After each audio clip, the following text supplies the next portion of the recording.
Supplemental math videos from Circle Christian School. Cramer's rule. Gabriel Cramer is best known to algebra as the father of new systems. He discovered that by using the determinant, that cool little special number that we talked about in the other video, that you were able to go find x and y and z, and if you got really crazy, you could do w, x, y, and z, and a few other things by using a certain method that he had. Now, some people like using Carl Friedrich Gaus's way, elimination combination. However, a lot of times that took a whole page. With Cramer, especially if you didn't like all the fraction things, this was a great way, and it only took half a sheet of paper to go and do it. So it was just a different way, a different spin on being able to go find x, y, and z. Okay, like before, we're going to use a coefficient matrix so that we can find the determinant. And what happens here is, and as you look in your book, they used a lot of x1s, x2, y1s, y2. I like using a different alphabet letter for everybody. So the first thing that I go and do is just actually label everybody. Like this is going to be A, this is B, this is C, this is D. And I do it this way because generally we're working with the coefficient here. And then this is going to be A, B, C, D, E, and F. And these are what we call a constant matrix. Just making a 2-row by 1, a 2-by-1 matrix. Okay, so we're going to find the coefficient. That I not being there is bugging me.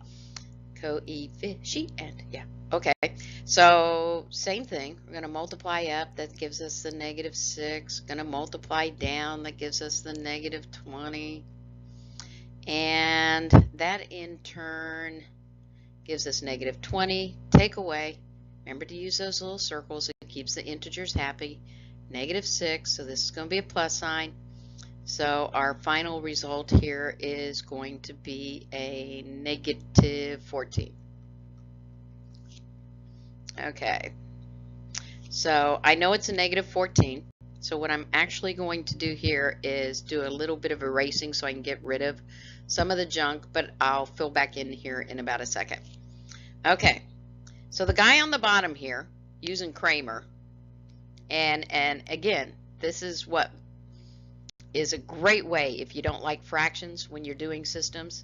We know that this is going to be a -14 and this is -14 because down here is always the coefficient matrix. Okay, so we got the A, the B, the C, the D, so I can bring it back in again, the E and the F. Now there is a pattern thing that happens here.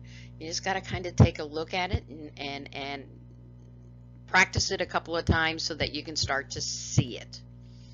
Okay, so for this matrix here, to find the determinant of the x's, what you end up doing is you put the constant matrix first, the E and the F, and then you put the guys that you're not looking for, which would be the y's. So this is going to be the b's and the d's. So I'm going to put them inside. We have 10 and 11. And B and D is going to be the -2 and the -5. And over here, note that what happens is that the constant numbers are on the end. So this is going to be the E and the F's. And the guys that we aren't looking for, which are the X's, so this is going to be the A and the C. Okay, so these are the constant guys. Constant. These are the Y's. These are the X's, and these are the constant. Happens every single time with these. It's always the guy you're not looking for.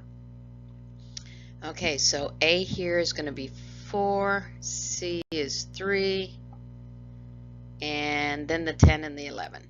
Okay, now what we're going to do is find a determinant. And so we just work up here, multiply up. That's going to give me a -22. Circle it. Going down is going to give me a -50. 2 by 2s are the easier ones anyway. And so we're going to go minus the negative 22. Oops, I'm supposed to put them in a circle. And then you do the math. So negative 50 plus negative's a plus sign. The 22 is going to be a negative 28. Awesome. So now you've got a fraction here. You've got the negative 28 over the negative 14. So x is going to be a positive number. 28 divided by 14, positive 2.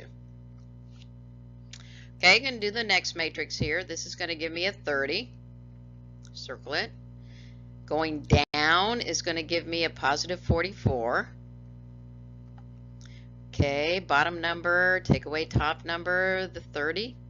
So 44, take away 30 is a positive 14.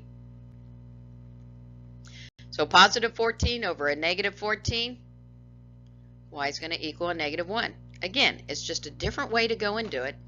Cramer sat around for days, probably months, not to mention a few years, figuring out, hey, if I get these little determinants, it works this way every single time. So your solution set here is x is 2 and y is negative 1, instead of using elimination combination. Okay, now we're going to solve a 3 by 3 using Cramer's rule. And this is a perfect example of why using Cramer is more beneficial. So we're going to find our coefficient matrix, because our coefficient matrix is the divisor for all three of these. Once you get one, you've got all three, so that makes it kind of neat and cool. Okay, so we're going to bring the first row out. Negative 1, 2, that wasn't very good. Let me try that again. Negative 1, 2, and 3. And then 2, 0, negative 4. So first I'm going to multiply up. And that's going to give us a 0 plus sign.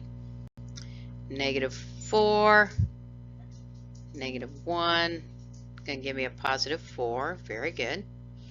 And 4 times the 4 here, 16. Going to give me a positive 20. And I'm going to circle it. Going to use it. Now we're going to multiply down. Going to give me a 0. 2, 3, 6. I kind of ignore the ones. And negative, negative. Going to give me a positive answer. So 12 times 2 is 24. That's going to give us a 30. Okay, minus the top number, which is a 20. And 30 take away 20 is going to give us a positive 10. So what I'm going to do is put down below positive 10 for each one of these guys. Very good. Okay. So now here's what's going to happen to the top ones here. That we're going to take our constant matrix, which is our 1, 0, and a 2. That's a constant matrix. It is a 3 by 1. And I'm going to put the constant numbers here. There's actually a pattern that happens here. So trying to remember the order of things is not really quite as hard as you think if you just look a little bit at the pattern. And I'm going to take my constant number and notice how I put it at the front on the x's, the middle for the y's, and the ends on the z's. Okay, one thing that you can do is actually label these guys. This is A, B, C, D, E, F, G, H, I, and then this is J, K, and L. And you can follow the pattern that I have on the paper there and just put the right letters inside here. I did it with the coefficient matrix to make my coefficients.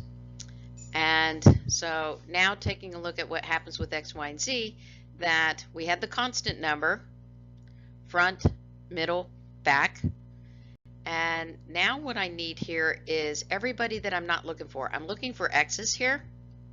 So the guys that are going to go here are going to be my y's and z's. On the y one, since I'm looking for y's, the x is going to go here and the z's are going to go here. And because I'm looking for z's here, the x is going to go here and the y is going to go here. That's pretty much what happens. It's a nice little pattern here. It's all about what you're not looking for. And so I'm going to put the y's in, the b, the e, the h. So a positive 2, 0, and negative 4. I'm going to put my z's in, negative 3, positive 1, positive 4. Going to move over to my y equals, going to put the x's in, which is a negative 1, a 2, and a 3. So this is how Cramer figured out how simple and easy this was to do on a half page, that he found these patterns. Numbers are all about patterns anyway. So a negative 3, a 1, and a positive 4.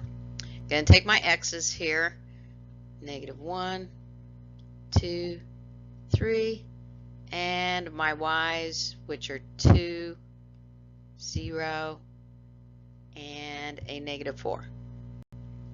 So I'm going to find the determinant for the x's, the y's, and the z's, but I'm just going to go ahead and tell you that I've already found them. You can do it also and on your own time. Go find the determinant here, but I'm just going to tell you what they are.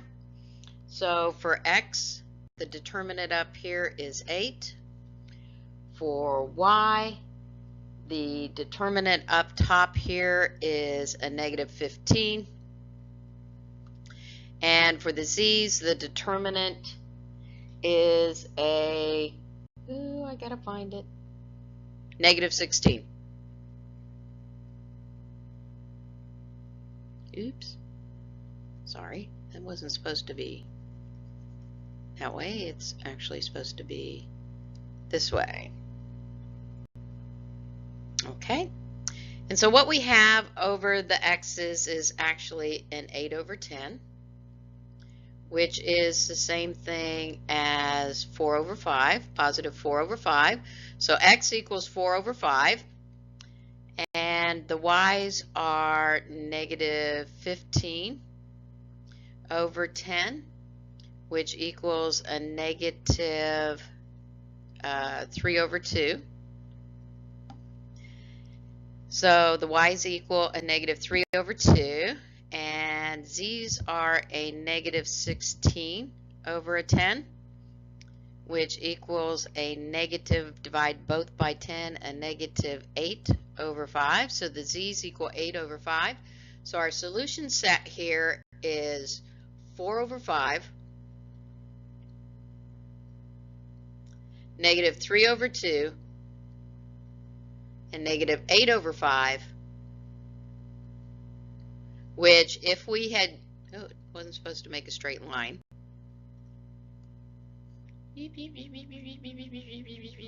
That's what happens when you like dry erase something there. It's supposed to be a little curvy. So this is your x, this is your y, this is your z. And that pretty much proves that sometimes using Cramer is nice because you end up with these fraction x, y, z's, and back substituting fractional x, y, z's can be somewhat of a headache, but using Cramer, the fraction is already built for you.